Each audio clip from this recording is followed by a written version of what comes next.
Let's talk some Tennessee recruiting as the coaching staff. They're already on the road recruiting top targets for the 26 class. And really, the Volunteers are off to a great start. Already a top 5 class for 2026. We got Matt Ray from VolQuest on this show, and we're going to break it all down. But first, Tennessee fans, do me a favor.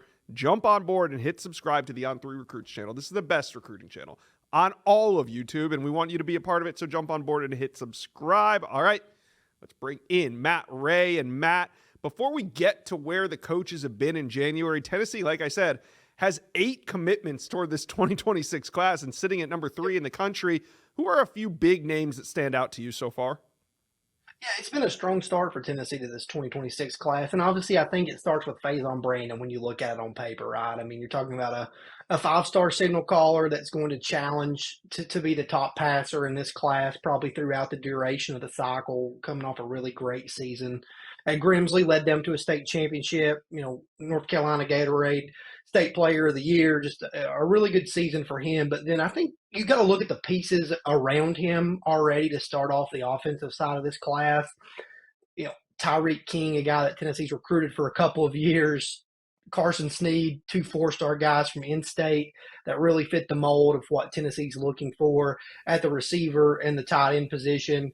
Recently added Tyron Evans, a really long, athletic receiver that can open it up and run out on the perimeter. So some nice weapons for Faison early on in this class. And then, you recently added mammoth offensive tackle Gabriel Osinda, who committed just last weekend. Mm-hmm. You already have Brandon Anderson committed. That's 2 guys that Tennessee kind of honed in on early in the cycle. And it's hard. I mean, I'm going to name every one of them here, I guess, all 8. But it's kind of hard not to talk about them.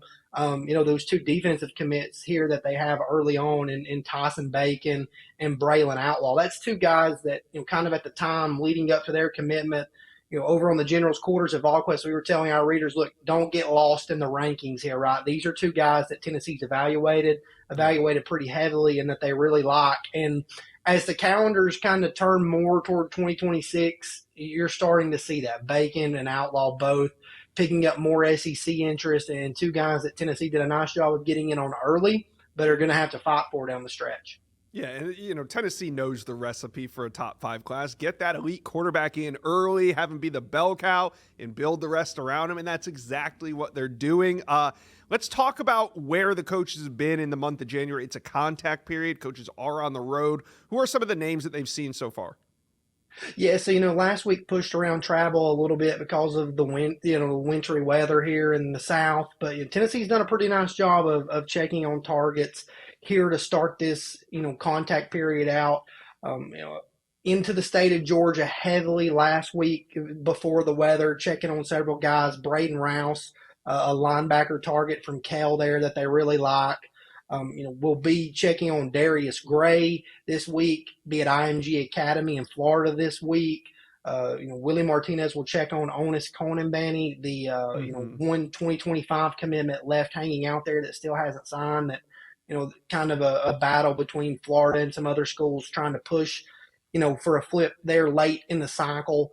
But overall, Tennessee's done a nice job of getting out, worked the West Coast, Midwest last week into the state of Georgia. Josh Heupel worked through the in-state, saw several of the, top priorities left that are not committed in-state. And, that's kind of finishing out the next 2 days here before a bigger junior day. We'll check on some more guys here in the Southeast. All right, Matt, talk to Tennessee fans that are maybe just tuning back into recruiting now that the season has ended. And, we know you got Faison Brandon in there and he's already committed, locked in, not going to go anywhere. But who are maybe 2 or 3 other names that are must-gets for Tennessee in this 2026 cycle? Yeah, it's hard to say must-gets at this point, but names that I think Tennessee's done a really nice job with coming out of the fall. It starts with Tristan Keys, one of the top receivers in this 2026 cycle. I think Tennessee's done an excellent job of recruiting him early on. Talented wide receiver out of Mississippi that can stretch the field vertically, do a lot of different things, has a strong connection with Faison Brandon and this Tennessee coaching staff. The Vols, checked him out last week, got to watch him play basketball. A guy that took 2 visits here in a 3-week span in October and November, and it felt like Tennessee really grabbed momentum with that and has continued to do that. And I think he's a name that comes to mind right away because he's continued to discuss doing something in the next 4 to 6 weeks. You could see him make a decision before spring practice. So when you're talking about a guy of his caliber, that's something that you obviously want to pay attention to. Elsewhere, I think 2 in-state guys, or really a handful of in-state guys that Tennessee's done a nice job with. 4-star safety Craig Tutt, 4-star athlete Joel White, a top 50 guy from Bell Buckle, Tennessee, that we'll see where he ends up playing at the next level, but a really unique frame, 6'4", around 190, 195 pounds, can play receiver, defensive back, maybe even stand up and, play an outside linebacker role. Mm-hmm. So not a lot of those guys that, typically in state. Zach Groves, another guy that can really rush the passer. Justin Hopkins and Caden Harris. So there's a handful of in-state targets for Tennessee that you certainly should know, and they've certainly prioritized here to start this 2026 cycle.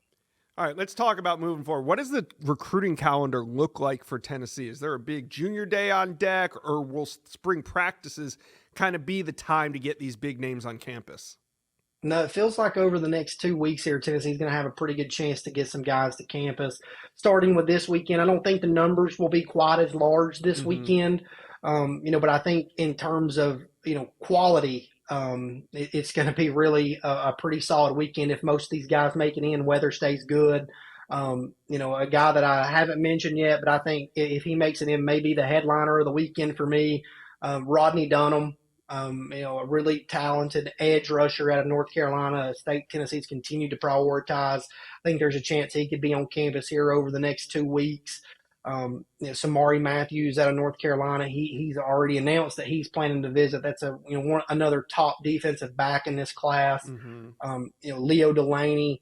Those types of guys from over in North Carolina are planning to visit. But I think Tennessee's got a really good chance here over the next 2 weeks before things go back to that dead period in February to get some really big-time names onto campus. Braden Rouse, again, I think that's a guy that you're going to see. He's an industry-rated 4-star right now. I think he's got a chance to continue climbing in the rankings over time because he's certainly demanding the attention of Power 4 SEC programs, Big Ten programs like Ohio State at the linebacker position. He's a guy that visited Tennessee in October, November, made his way up in December, and I think there's a pretty good chance you see him back on campus in Knoxville here at some point in the next couple of weeks. Yeah, it's going to get exciting. I mean, this class already top 3. So Tennessee fans, talk to us. How you guys feeling about 2026 recruiting coming off an exciting 2025 cycle? Let us know who your favorite recruit in the class is. Comment section below.